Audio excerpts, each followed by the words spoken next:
Have you ever found yourself staring at the phone, waiting for a call that never comes? Or looking at an empty chair at the dinner table, remembering the times when your child used to sit there, sharing stories and laughter? There's a pain that only a parent can understand. The heartbreak of being pushed aside, forgotten by the very person you raised, sacrificed for, and loved unconditionally. After decades of devotion, you are met with silence, distance, and maybe even outright rejection. And it hurts. It cuts deeper than any other wound. But what if I told you that within this pain lies something unexpected, something powerful? What if being rejected by your child in old age isn't just an ending, but a beginning, a chance to rediscover yourself, to reclaim your life, and to find a strength you never knew you had? This is not just a story about loss. It's a story about renewal, about turning heartbreak into wisdom, loneliness into freedom, and rejection into the greatest blessing you never saw coming. Stay with me, because what you're about to hear might just change the way you see your own life forever. Why rejection can be a hidden gift. Rejection by your own child is a pain that cuts deeper than words can describe. It is a wound that lingers, a silence that echoes through the very core of your being.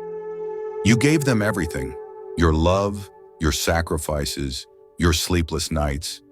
And yet here you are, feeling forgotten, discarded, left behind in the very life you helped build for them. The heartbreak is real. The questions are endless. How did this happen? What did I do wrong? But perhaps the most important question of all is this: what do I do now? At first, rejection feels like an unbearable weight. You replay memories in your mind, searching for answers, for a moment when things started to change. You remember the laughter of childhood, the late-night talks, the unconditional love you poured into them. But now the phone stays silent. The visits grow fewer until they stop altogether. And in the quiet, a deep sadness creeps in, a feeling of being unwanted, unneeded, invisible. But here's something you may not have realized yet. This moment, as painful as it is, holds a hidden gift. Not the kind that comes wrapped in ribbons and joy, but one that, when truly seen, has the power to set you free. Rejection is not the enemy. It is the great revealer. It shows you what was real and what was only an illusion. It forces you to let go of expectations and step into a reality that may be different from what you once dreamed, but no less valuable. We spend our lives believing that love should always be returned, that gratitude should be automatic, that the bonds we create should be unbreakable. But life does not follow the rules we write for it. People change, priorities shift, and sometimes the people we love the most are the ones who walk away. But here is a truth that will change everything. You are not defined by who stays or who leaves. Your worth does not diminish because someone fails to see it. If someone chooses to turn their back on you, let them go, not in bitterness, not in anger, but in peace. Because the moment you stop chasing after those who have already left, you make room for something far more important: your own life. There is an old tree that stands alone in the middle of a field. It has no shelter from the wind, no protection from the storms. Yet because it has learned to stand on its own, its roots run deep, stronger than those of any tree in the forest. That tree is you. This rejection, this solitude, is not the end of you. It is the moment you learn just how strong you truly are. I once met a woman named Evelyn, a mother who had given everything to her son, only to watch him drift further and further away after he built a family of his own. At first, she waited by the phone, hoping for a call, for a visit, for some sign that she still mattered. But days turned into weeks, weeks into years, and the realization hit her. She had been living in the past, waiting for love that was no longer being given.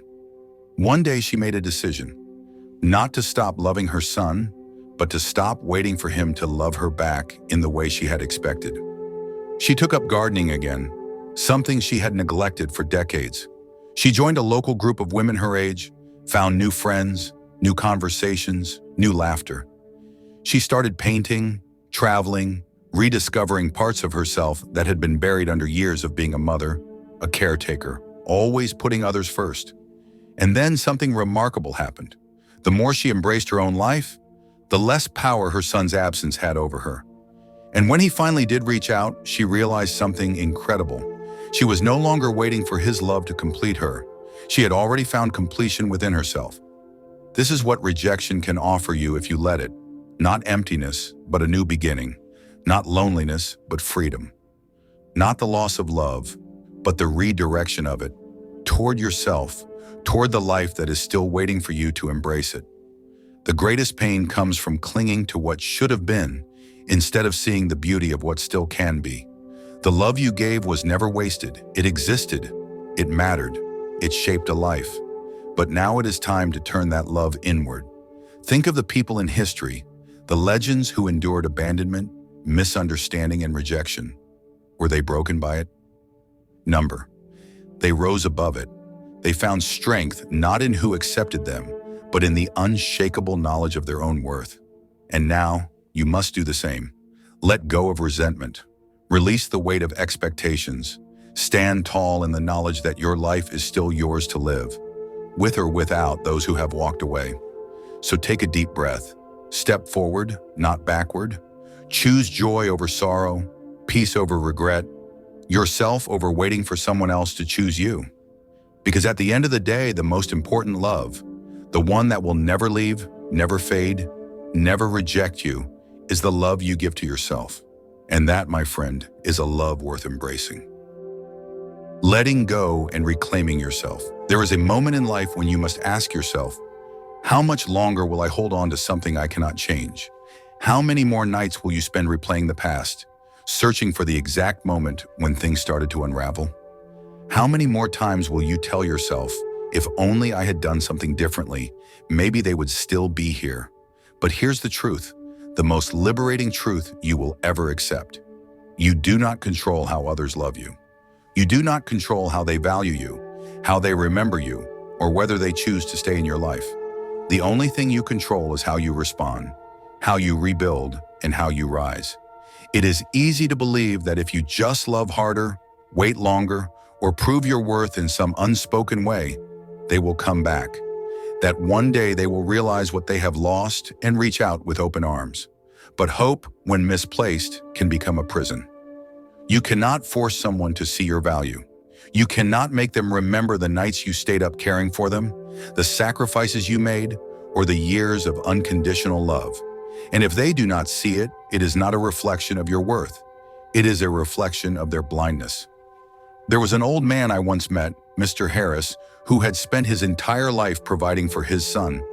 He worked long hours, saved every penny, and made sure his child had the best education, the best opportunities. And yet when the son grew older, he stopped visiting. At first it was just fewer phone calls, then missed holidays, until one day there was nothing at all. Mr. Harris spent years trying to understand, convincing himself that if he just waited a little longer, his son would remember. But the years passed, and the silence remained. One day, he sat alone in a park, watching a group of older men laughing together, talking about everything from the weather to their old hobbies. And something in him shifted. He realized that life was still happening all around him.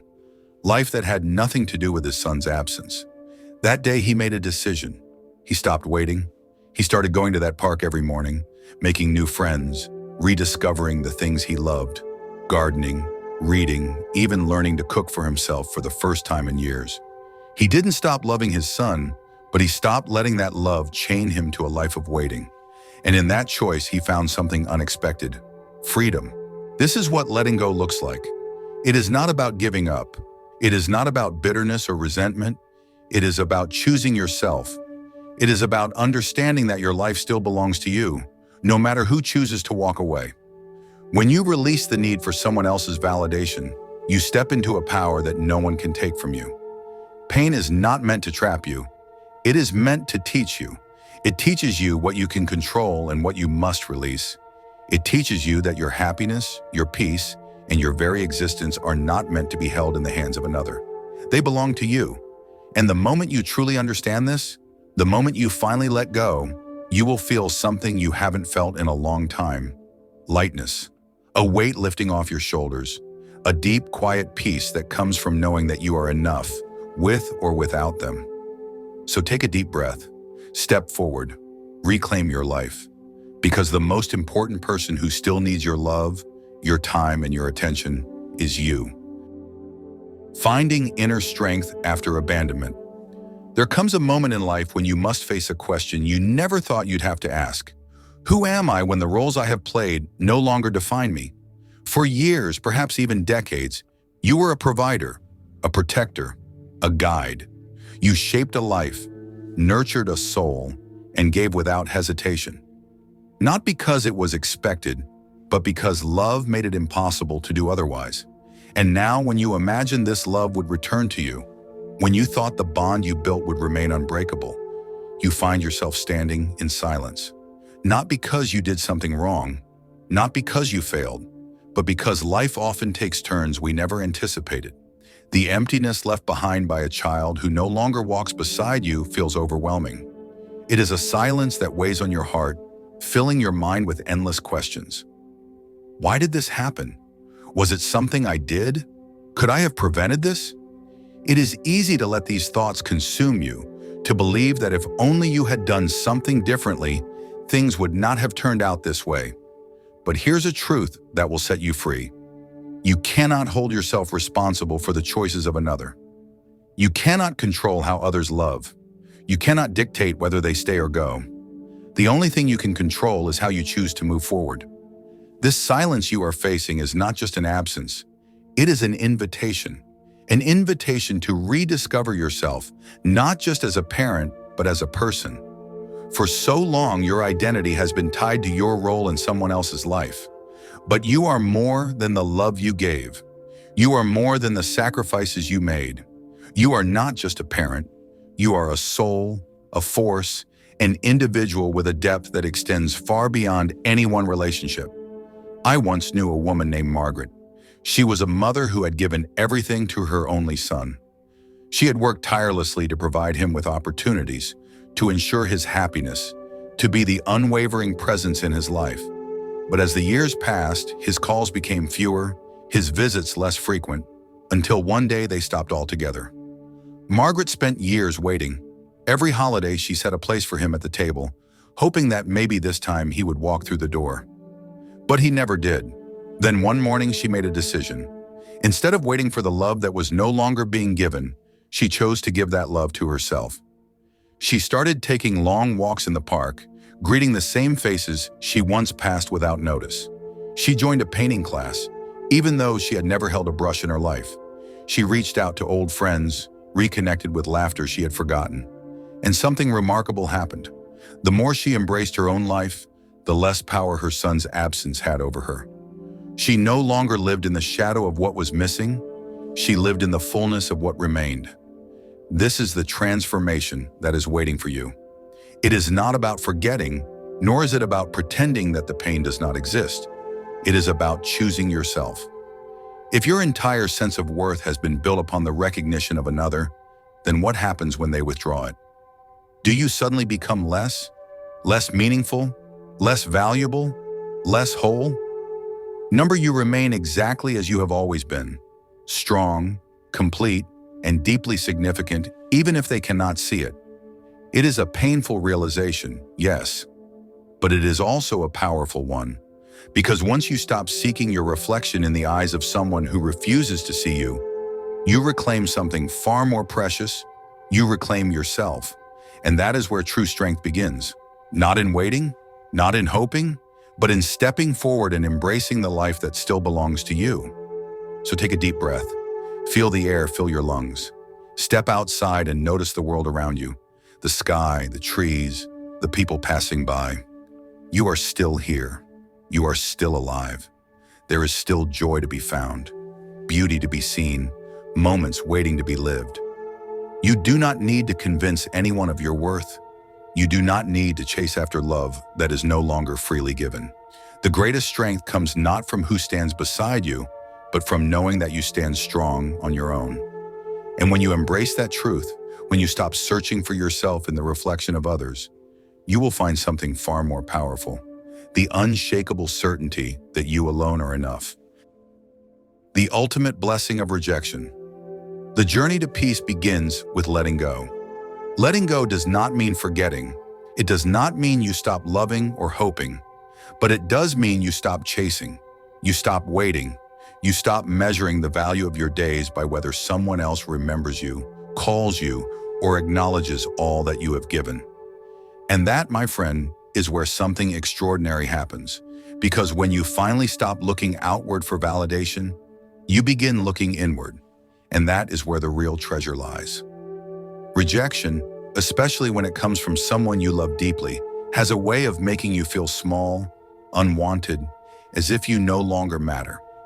It pushes you into a corner, leaving you feeling disposable, forgotten. But what if I told you that being pushed into that corner is not the end of your story? What if, instead of trapping you, it is actually forcing you to finally step into a space you have been afraid to enter all along? A space where you exist not because someone else sees you, but because you see yourself. There is a man named Robert whom I once met at a community center. A devoted father, he had spent his life working long hours to ensure that his children had everything they needed. He had sacrificed his dreams, his comforts, even his own happiness at times, all in the hope that when they grew up, they would recognize his love and stand by his side. But as the years passed, their visits became less frequent. Their calls turned into obligations rather than moments of connection. And one day they stopped altogether. For a long time, Robert lived in that emptiness, waiting for his children to return, hoping that maybe if he just held on a little longer, they would remember. But as each holiday came and went, as each unanswered call echoed in the silence, he realized something life-changing. His happiness could not depend on the choices of others. One morning, instead of sitting by the phone, Robert got up and walked to the local park. He watched the world move around him, children playing, couples strolling, old friends laughing together. And in that moment, something shifted. He understood that life was still happening, even if his children were not part of it. He began joining a group of retirees who met every week to share stories and play chess. He reconnected with old hobbies, learned to cook, and even started writing down the lessons he had learned over the years. And something remarkable happened. The more he embraced his own life, the less power his children's absence had over him. He no longer waited for their approval to feel whole. He no longer needed their presence to know that he was still worthy, still valuable, still alive. This is the blessing hidden within rejection. When you finally let go, not with bitterness, but with acceptance, you do not just free yourself from pain. You free yourself from the illusion that your happiness was ever dependent on another person in the first place. You begin to see the world through a different lens. You wake up and realize that your purpose was never tied to whether or not someone else chose to walk beside you. That there is still beauty to be found, still wisdom to be gained, still moments to be lived. Not in the shadow of someone else's presence, but in the full embrace of your own. And that is when something incredible happens. When you learn to stand alone, when you find joy in the smallest of moments, without needing anyone else to validate them, you become untouchable. Not in a way that makes you cold, not in a way that makes you bitter, but in a way that makes you whole. Because the greatest gift rejection can ever give you is the unshakable power of knowing that you alone are enough. The blessing of rejection. But of course, this is only the beginning. Because now that you understand what it means to let go, it's time to embrace something even more profound, what it means to rebuild. Life has a way of stripping us down to the essentials, taking away the things we once believed would last forever. And when that moment comes, when you find yourself rejected by the very person you poured your heart into, it can feel like the ground beneath you has disappeared. But listen closely, you are still standing. Rejection is not the end. It is not the death of your worth, nor is it a sign of failure. It is a test, a transformation, a necessary awakening that forces you to stop seeking validation from others and start discovering the strength within yourself. Because the truth is, you were never meant to live your life depending on someone else's presence, approval, or gratitude. You were meant to stand strong, whole, unshaken, and free. You have learned to let go, not as an act of surrender, but as an act of self-liberation. You have seen that rejection, though painful, is also an invitation. an opportunity to rediscover who you are beyond the roles you once played. And most importantly, you now understand that your peace, your happiness, and your purpose were never meant to be in someone else's hands. So take a deep breath. Lift your head high. Walk forward, not as someone who is lost, but as someone who has been set free. Because rejection is not a closed door, it is the opening of a new path. A path that leads to a version of you that is stronger, wiser, and more complete than ever before. And that, my friends, is the greatest blessing of all. If this spoke to you, leave a comment with "I'm free." And if you're ready for the next step, join me in the next video where we explore how to rebuild a life filled with joy, purpose, and inner peace. Your best years are still ahead.